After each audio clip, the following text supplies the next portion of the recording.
నంద్యాల జిల్లా ఓరుకల్ మండలంలో ఉన్న జయరాజ్ స్టీల్ ప్లాంట్లో భారీ అగ్ని ప్రమాదం జరిగింది. నిన్నటి రోజున 5:30 గంటల ప్రాంతంలో ఒక్కసారిగా పొగలు మొత్తం ఈ పరిసర ప్రాంతాలు కమ్ముకున్నటువంటి పరిస్థితి ఉంది. మంటలు ఎగిసిపడినటువంటి పరిస్థితి అయితే కనిపించింది.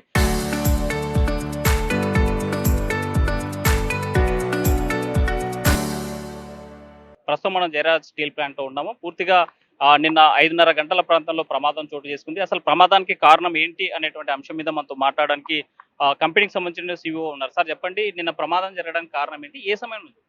అదే యాక్చువల్లీ ప్రమాదం కాదండి. ఓకే.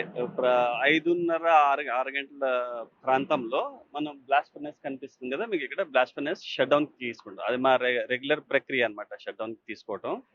దాంట్లో మనం ఒకటి ఇచ్చేస్తాం. ట్యాప్ హోల్ నుంచి మెటీరియల్ అంతా బయటికి తీసినాక బ్లీడర్ వాల్వ్ ఓపెన్ చేస్తాం. ఆ టైంలో ట్యాప్ హోల్ ఓపెన్ చేసాం, బ్లీడర్ ఓపెన్ చేసాం. ఆ టైంలో ఒక 5-8 నిమిషాల దాకా కొంచెం స్మోక్ హెవీగా వచ్చింది. ఆ స్మోక్ హెవీ రావడానికి కారణం షెడ్ బయట కొద్దిగా వుడెన్ పీసెస్ కూడా ఉండింది. ఆ వుడెన్ పీసెస్కి స్పార్క్ వెళ్ళి ట్యాప్ చేసేటప్పుడు మెటల్ వెళ్ళి స్పార్క్ వెళ్ళి ఆ వుడ్ ఫైర్ అంటుంది అనమాట. మనతో లోపల ఫైర్ ఇంజిన్ అంతా ఉంటాయి. మా ఇంటర్నల్ సేఫ్టీ డిపార్ట్మెంటే దాన్ని ఆర్పేశారు ఈ లోపు.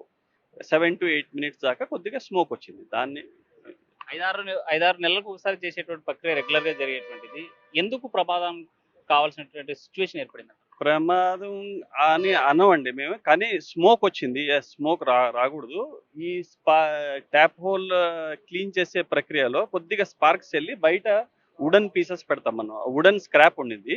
ఆ వుడెన్ స్క్రాప్‌కి కొద్దిగా ఇది అంటుకుందనమాట. ఆ స్పార్క్స్ వెళ్ళి ఫ్లేర్ అయ్యి కొద్దిగా స్మోక్ వచ్చింది. 5-6 మినిట్స్‌లో ఆరిపోయింది. సరే, ఈ ఘటన జరిగిన సమయంలో ఎంతమంది కార్మికులు ఫ్యాక్టరీలో పనిచేస్తూ ఉన్నారు? ఎలాంటి వర్క్స్ జరుగుతా ఉంది? మన షట్ డౌన్ మెయింటెనెన్స్ వర్క్ అవుతుందండి. ఈ యూనిట్‌లో వచ్చేసి బ్లాస్ట్ ఫర్నెస్‌లో వచ్చేసి ఒక 25 నుంచి 30 మంది దాకా ఈ మొత్తం బ్లాస్ట్ ఫర్నెస్‌లో ఉన్నారండి యాక్చువల్లీ. అంటే ఈ ప్రమాదంలో కొంతమంది గాయపడ్డారని, ఏదో హాస్పిటల్‌కి రహస్యంగా చేర్పించారనేటువంటి వార్తలు వస్తా ఉన్నాయి. జరిగినటువంటి అసలు వాస్తవాలేంటి? అస్సల ఒక్క మ ఒక్కళ్ళకి కూడా చిన్న ఇంజ్యూరీ కూడా అవ్వలేదండి. ఎందుకంటే ఇది రెగ్యులర్ షట్ డౌన్ ప్రక్రియ ఇది. ఆ షట్ డౌన్ ప్రక్రియలో కొద్దిగా వుడ్ అగ్గి అంటుకోవటం వల్ల స్మోక్ వచ్చింది గానీ, ఎవరికి అసల జీరో ఇంజ్యూరీస్. ఎందుకంటే మాతోనే హాస్పిటల్ ఉంది. పక్కన ఎవరొకళ్ళు మీరు ఎక్కడైనా ఎంక్వైరీ చేసుకోవచ్చు. జీరో ఇంజ్యూరీస్ అండి. అస్సలు ఇంజ్యూరీసే అవ్వలేదు ఎవరికీ. అంటే జరిగిన నష్టాన్ని కప్పిపుచ్చుకునేందుకే ఇక్కడ ఉన్నటువంటి మేనేజ్మెంట్ బయటికి రాకుండా ఉండేందుకు కొంత నియంత్రణ చేస్తున్నారు. ఆ మీడియాని కూడా అబ్జెక్షన్ చేస్తున్నారు అనేటువంటి అబ్జెక్షన్ చేయడాన్ని ఎట్లా చూడాలి? అసల మీడియాని అబ్జెక్షన్ చేసే ప్రశ్నే లేదండి. ఎందుకంటే నిన్న ఇన్సిడెంట్ అయింది సుమారుగా 6:15 6:30 లోపల లోకల్ పోలీస్ గాని, లోకల్ మీడియా గాని వచ్చి మేము ఇదే స్పాట్‌లో ఇట్ ఈస్ నాట్ యాక్సెప్టబుల్. అట్లా చేయడం. It is not acceptable. ప్రమాదం జరిగిన తర్వాత 5:30కి స్టార్ట్ అయింది. ఎప్పటి వరకు ఈ మంటలు అంటే ఎగిసిపడ్డాయి? లేకపోతే ఈ పొగ వచ్చినప్పుడు సాయంత్రం ఎంత సమయం అదుపులోకి తీసుకోవడానికి సమయం పట్టింది? 8-10 నిమిషాలండి. 8-10 నిమిషాల్లో మా సేఫ్టీ రెస్పాన్స్ టీమ్ వచ్చేసి ప్రమాదం అని ఉందండి. స్మోక్ అది వుడెన్ పీసెస్ ఏమైతే ఇది అంటుకున్నాయో అగ్గి అది 8-10 నిమిషాల్లో క్లోజ్ చేసామండి దాన్ని. మా ఇంటర్నల్ ఫైర్ టెండర్ ఉంటుంది మాకు.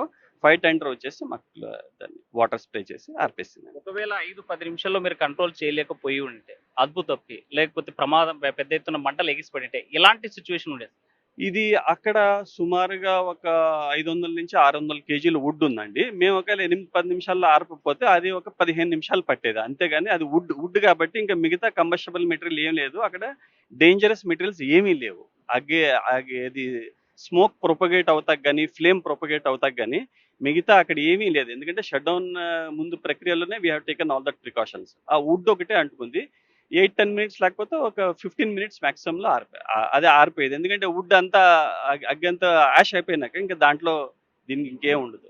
అంటే ఈ పరిసర గ్రామాలకు సంబంధించిన గుట్టపాడు కావచ్చు, కొంతలపాడు కావచ్చు, ఈ ఈ పరిసరాల్లో ఉన్నటువంటి గ్రామాల ప్రజలు ఈ ఒక్కసారిగా ఎగిసిపడినటువంటి పొగ కావచ్చు, లేక మంటలు ఏదో జరుగుతుందన్నటువంటి భయానికి లోనయ్యారు. వాళ్ళకేం చెప్పదలుచుకున్నారు?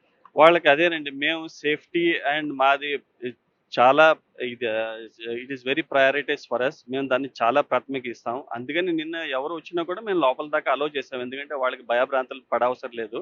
మా ఫ్యాక్టరీ స్టార్ట్ అయ్యి సంవత్సరం అయింది. We're taking all the safety precautions and will see that never a incident happen. This is a small incident. It should not happen. But అంటే మనం చూసామండి, గతంలో విశాఖలో జరిగిన ఫార్మా కంపెనీలో జరిగినటువంటి విషాదం చూసాం. అక్కడ జరిగినటువంటి ఘటనలు చనిపోయినటువంటి కుటుంబాలను వ్యక్తులను చూసాం. ఇక్కడ ప్రమాదం జరిగితే ఈ పరిసర ప్రాంతాల్లో ఎలాంటి ఇంపాక్ట్ ఉంటది? వాళ్ళు ఎలాంటి ముందస్తు జాగ్రత్తలు ఏమి యాక్చువల్లీ మనది చాలా అడ్వాన్స్ ఫ్యాక్టరీ అండి. దీంట్లో చాలా మనం ఫైర్ అండ్ సేఫ్టీకి ఏమేమి కావాల్సో అన్నీ ఇన్‌స్టాల్ పెట్టేసాం మనం. సో, అట్లాంటి ప్రమాదం we are not expecting anything అండి. అండ్ లోకల్ విలేజెస్ కానీ, సరౌండింగ్స్ కానీ they need not fear at all. We are operating very safely. You can see many steel plants operating in centre of the cities also. So, ఆ confidence మేము ఇస్తాం వాళ్ళకి. అట్లాంటివి ఏమి ఉండదండి. సార్ ఫైనల్లీ ఇక్కడ ఉన్నటువంటి పబ్లిక్ కావచ్చు, నిన్న జరిగినటువంటి ఘటన పైన మీరేం చెప్పదలుచుకున్నారు? ఇది ఇది ఒక ఆకస్మిక ఇది. అండ్ ఇంత భయపడే అవసరం లేదండి. ఓకే. ఇది కూడా అవ్వకుండా మేము నియంత్రిస్తామండి. మేము చెప్పాం కదా! ఒక 200, 300 కేజీలది అక్కడ ఇది ఉండిందని వుడ్. దాన్ని కూడా ఎట్లా బయటికి తీయాలి ఆల్రెడీ ఎస్ఓపి చేసి అంతా బయట బయట పెట్టే పెట్టి ప్రాపర్‌గా షట్ డౌన్ చేస్తాం సార్ ఎప్పుడన్నా నెక్స్ట్ ఫ్యూచర్‌లో. So, this will not repeat in future. Right. That is our confidence. భవిష్యత్తులో ఇలాంటి ప్రమాదం జరగకుండా ఉండేందుకు అన్ని జాగ్రత్తలు తీసుకుంటాం. అయితే స్టీల్ ప్లాంట్‌లో జరిగినటువంటి ప్రమాదంతో ఇన్‌ఫాక్ట్ అంటే పక్కన ఉన్నటువంటి గ్రామాలకు ఎలాంటి ప్రమాదం ఉండదు. ఎప్పటికైనా అలా జరగకుండా ఉండేందుకు మేము చూసుకుంటాం. ఇక్కడ ఈ ప్రాంతంలోనే నిన్న జరిగినటువంటి ఘటన మనకి కనిపిస్తా ఉంది. ఎందుకంటే ఈ 5, 6 నెలలకు జరిగేటువంటి ప్రక్రియ కాస్త ఎక్కడో స్ట్రక్ అయిపోయి ఒక్కసారిగా పొగ బయటికి రావడంతో జరిగినటువంటి ప్రమాదమే తప్ప ఈ ప్రమాదంలో ఎవరికీ ఏమీ కాలేదు. స్థానికంగానే ఉన్నటువంటి ఫైర్ ఇంజిన్స్ వెంటనే 10, 15 నిమిషాల్లో అదుపు చేసినటువంటి పరిస్థితి ఉంది అని చెప్పి సీవీఓ చెప్తున్నటువంటి పరిస్థితి. సో మొత్తంగా చూసుకుంటే జైరా స్టీల్ ప్లాంట్‌లో జరిగినటువంటి ప్రమాదంలో ఎలాంటి ఎవరికీ హాని జరగలేదనేటువంటిది ఇక్కడ అధికారులు చెప్తున్నటువంటి వర్షను. మొత్తంగా ఆ ప్రమాదం జరగకుండా ఉండేందుకు భవిష్యత్తులో ఎలా జాగ్రత్తలు తీసుకోవడానికి మేము సిద్ధంగా ఉన్నామని మేనేజ్మెంట్ చెప్తున్నటువంటి పరిస్థితి. విడుదల చంద్రశేఖర్‌తో హుస్సేన్ ఆర్టీవీ జైరా స్టీల్ ప్లాంట్ ఉంది.